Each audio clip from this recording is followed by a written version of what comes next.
Listen to me. We do not set boundaries to control other people.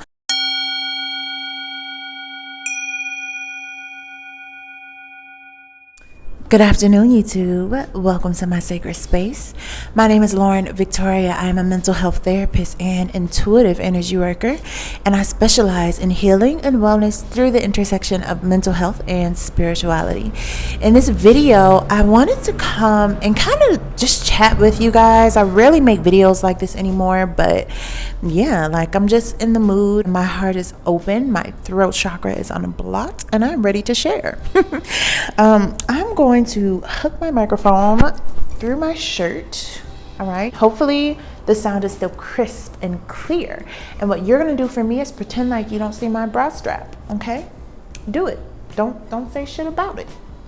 So y'all, naturally in my line of work, I have a lot of interesting conversations and a lot of really helpful tips that sometimes I give, and honestly sometimes my clients remind me of. And today I really want to talk about boundaries. I have a lot of conversations with people who are either struggling to set boundaries or struggling because they feel like people aren't respecting their boundaries. So I want to talk about that second part, right? Why is it that people do not respect your boundaries? And I'm going to break these down into 4 main reasons. Yeah. So number 1, you're setting boundaries late. You're setting boundaries after the fact. Yeah. 2, you're weaponizing your boundaries and beating people over the head with them. Yeah. You've become a Karen of your boundaries and nobody wants you around. Number 3, for whatever reason, you're inconsistent with your boundaries. So maybe one day you set it and the next day it's chill. And then number 4 is somewhere deep down inside, you don't feel that you're worthy of this boundary in the first place. So let's talk the first scenario. You are setting a boundary after a line has already been crossed. I can't lie to you, this does make boundary setting 100 times more difficult, but it is still possible. I use this analogy or metaphor, I don't know, whatever literary element this is. I use it with my clients a lot. Imagine you are going to somebody's house, right, for the first time. Maybe it's like a first date, and you come inside and you walk through the house with your shoes on, you take your coat off, you sit down, you put your feet on the table, and you're chilling, you're relaxing, right, on this first date. Or maybe it's a 5th day if you're that comfortable, I don't know, but whatever, right? Now, let's say 6 months down the line, this is like your 10th, 15th time visiting this person's house, and you come in ready to walk around in your shoes, throw your coat on the couch, and kick your feet up on the table, and they say, wait. We put our shoes in the cubby hole. You're gonna hang your coat in this closet, and we no longer put our feet on the table. You would probably be like, what?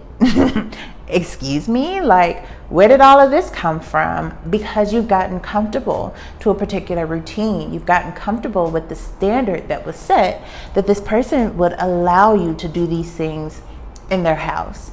And this is simply the universal factor of why it may feel like people are not respecting your boundaries sometimes.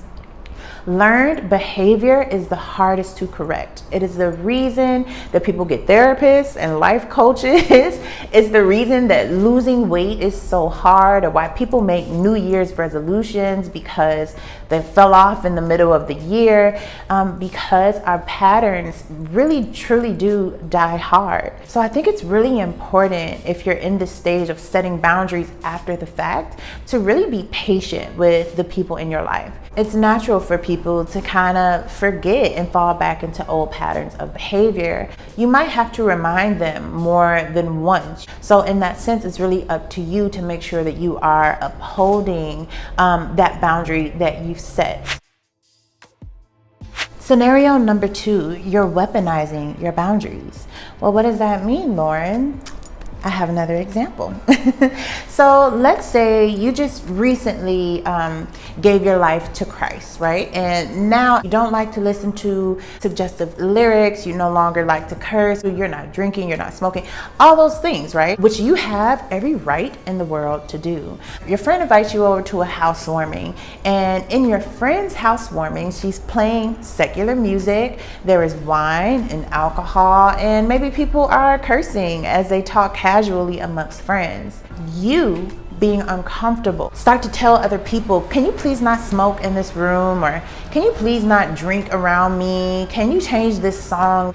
That is what it looks like to police other people's actions with your boundaries. Listen to me. Hold on, because I want to make sure y'all listen good.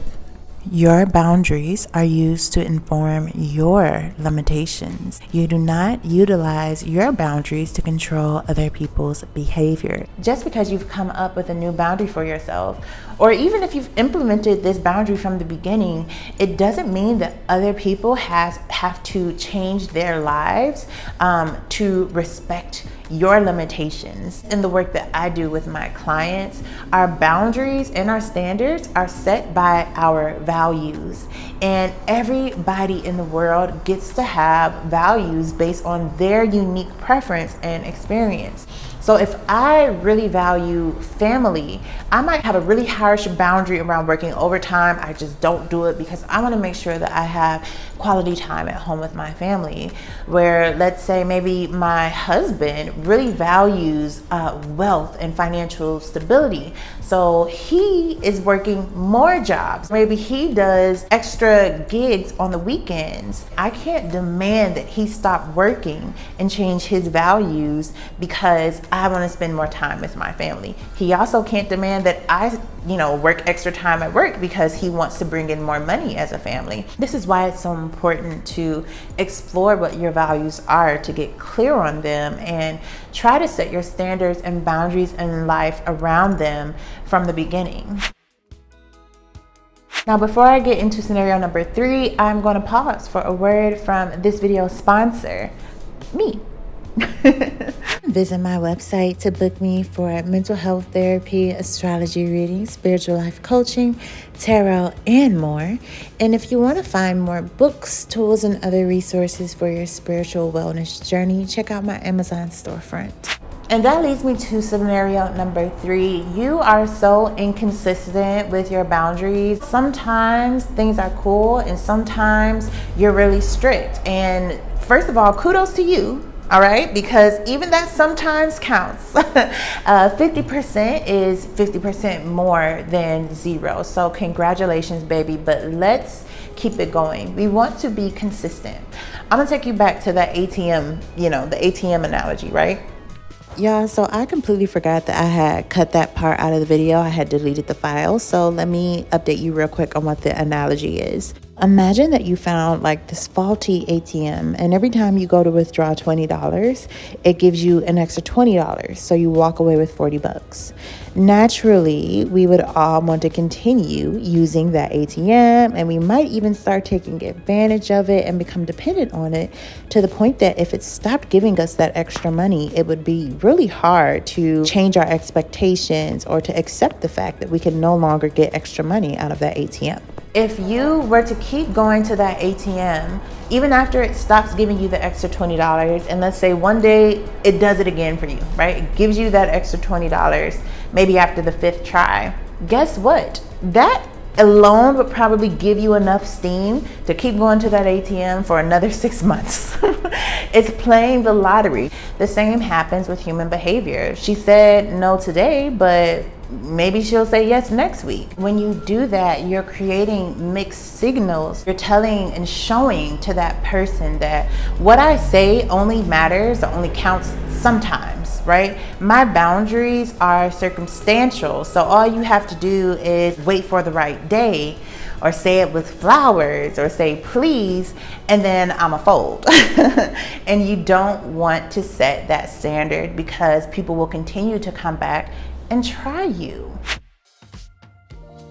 Which leads me directly to number 4, and that is that you don't feel like you're worthy of your boundary. I see it all the time, and trust me, I've been there before, right? Where we want to set a boundary, but we're so afraid that if we set that, we lose a particular person. We ask ourselves, what happens if we say no? And then we dream of being alone, being rejected, being forgotten and dismissed. Oftentimes we let that fear of being rejected surpass our desire to be treated the way that we deserve. Hello? Because instead of losing somebody that doesn't respect our boundaries in the first place, we rather keep them around to stay comfortable. When really what you're doing in those situations subconsciously is telling yourself you don't deserve better than the circumstances you're in. You can't be with someone who is attractive and a provider who will stay faithful. It doesn't exist, right? You tell yourself you can't get a promotion in this job because, you know, you're too young or you're too uneducated. You weren't born with the right skin or into the right socioeconomic class. You make excuses for why you deserve to be exactly in the position that you're in, and that becomes your prison because you're so afraid of what it looks like to elevate yourself and to get outside of your comfort zone. I see it happen all the time. Trust me, I've been there before. But on the other side of that discomfort is liberation. Yeah. Therapist tip. Hold on, let me get my whisper on again. The only things worth keeping in your life are the things that respect and honor your boundaries. If you implement a boundary with someone and they are constantly pushing against it, trying to belittle it, tell you you're asking for too much, you need to be willing to leave that circumstance and that situation behind and recognize that that is not a loss for you. You are not being rejected. You're being offered an opportunity to clear negativity out of your life. You're being offered an opportunity to raise your price, raise your worth, and add tax. But if you don't do that, then you're staying below the status quo. Nobody's keeping you imprisoned there but yourself. So yeah, y'all, that is the end of my mad ramblings on this Sunday afternoon. Again, my name is Lauren Victoria. I'm a mental health therapist and intuitive energy worker, and I specialize in healing and wellness through the intersection of mental health and spirituality. If you want to work with me on boundaries or whatever other area of life you're trying to snatch up and get together, you can visit mutedearth.com and book me for mental health therapy, spiritual life coaching, astrology readings, and tarot therapy readings. You can find me on the internet at Muted Earth Virgo, and if you want more videos like this or you want me to talk about more topics, drop them in the comments below. Subscribe if you made it this far, give it a like, maybe send it to a friend, I don't know. And yeah, I'll see y'all in another video. Bye.